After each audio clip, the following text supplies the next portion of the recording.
Thank you and welcome to the show today. The topic today is the African American music tradition, and we're fortunate to have with us to talk about the African American music tradition, Mr. Charles Dungy. Mr. Dungy is a professor at Tennessee State University in the Department of Music. And of course, Mr. Dungy, let me welcome you to the show today.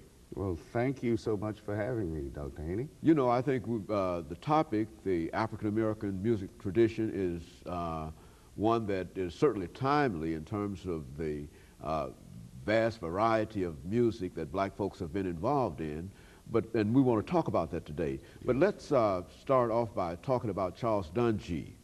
To have you give us some information about your background, your education, your experiences, and some of the things that were important in terms of your career that eventually led you to Tennessee State University as the professor in the Department of Music and dealing specifically with jazz music. You see, we want to highlight that because we want to specialize on that in a real sense, as you do. But let's start off with you, Mr. Dungy. Well, briefly, I am a Nashvilleian.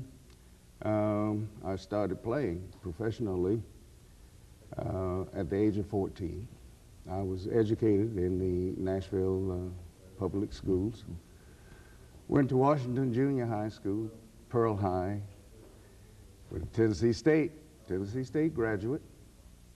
I was influenced by musicians and educators in the community that were professionals at what they did, but saw something in me that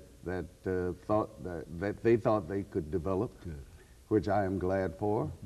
I was given the opportunity at the age of 14 to play with a professional band, Mr. Pullen, Donahue Pullen, who was a great contributor to the Nashville community in the area of music and education.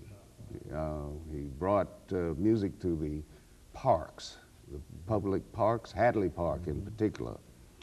Started that as being a yearly function. He also was instrumental in the early Tennessee State Collegiate organization. I was offered a voice scholarship to Fisk University by Mr. Work.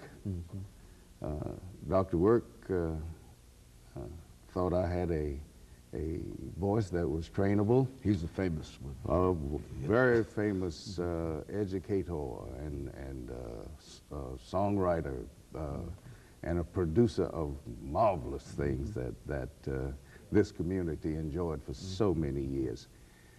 I turned Dr. Work down, his offer, because I wanted to come to Tennessee State and study the bass. Now, one of Duke Ellington's premier bassist was James Blanton, Jimmy Blanton from Chattanooga, Tennessee. So I thought if Jimmy Blanton could come to Tennessee State, certainly it would be good enough for me, and maybe some of his marvelous talents could rub off and his spirit could give me the right notes.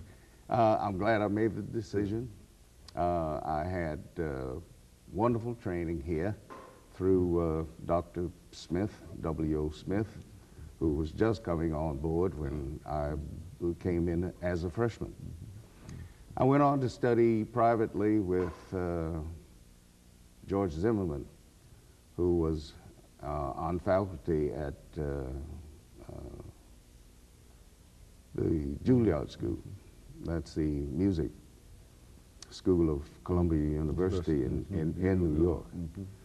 My other experiences were with various principal basses with orchestras around the country, wherever I may be. I tried to study with them, and then of course I was listening to and getting pointers from all those basses that I admired over the years and tried to emulate with my playing, you see. And I graduated Tennessee State with a BS. I worked on my master's, and I was glad that I was offered a chance to come back and work in the jazz program with the jazz ensemble, which we're calling the Tennessee State Jazz Collegians. In honor of that first collegiate band that was established here back in the early 40s and late 30s. You see, President Davis, who was president at the time, approached Chick Chavis, J.D. Chavis, one of my old teachers and good friends. Well, Mr. Chavis was asked to just give us a band. We're a marching band and a band to perform at different functions, and that's what he did. He employed the services of some students that were here at Tennessee State. That group developed into the best collegiate organization in the country. Good. It was voted the best band in 1939, the best jazz college band by the, I think it was the Pittsburgh Courier. As a result, the band was invited to go to New York and perform at Carnegie Hall. Good. So we have quite a tradition there. And that's why I call our present jazz ensemble the Tennessee State Jazz Collegians. Good. Yes, I think that's a very, very rich tradition, and these are things that we should hold on to. It gives our young people something to bite into as far as history is concerned. Don't just matriculate at a school, know something about it and its development, because you're becoming part of that development also.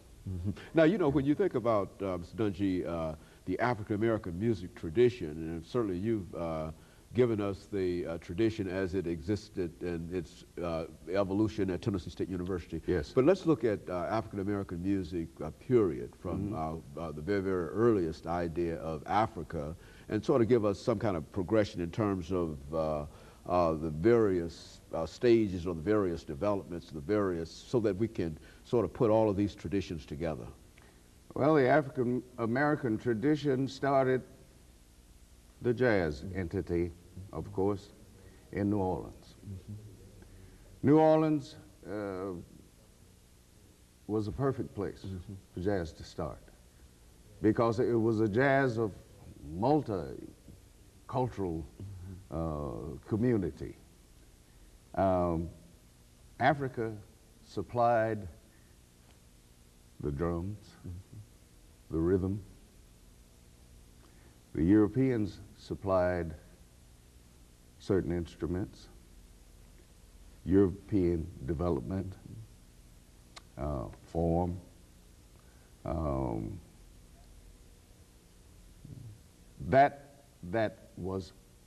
These components were important that they came together and developed this art form of jazz that we talk about now. You know, let me interrupt here, Mr. Dungy. We've got about 20 seconds before our first commercial break. Okay. But I think that you will give us an opportunity when we come back to the second segment to go further into what you're saying about the evolution not only of jazz, but some of these other forms that all groups in America have, in one way or the other, contributed to, and I think that's essentially what we're saying. And of course, we'll be back with our audience following this short commercial break. Talking to Mr. Charles Dungy.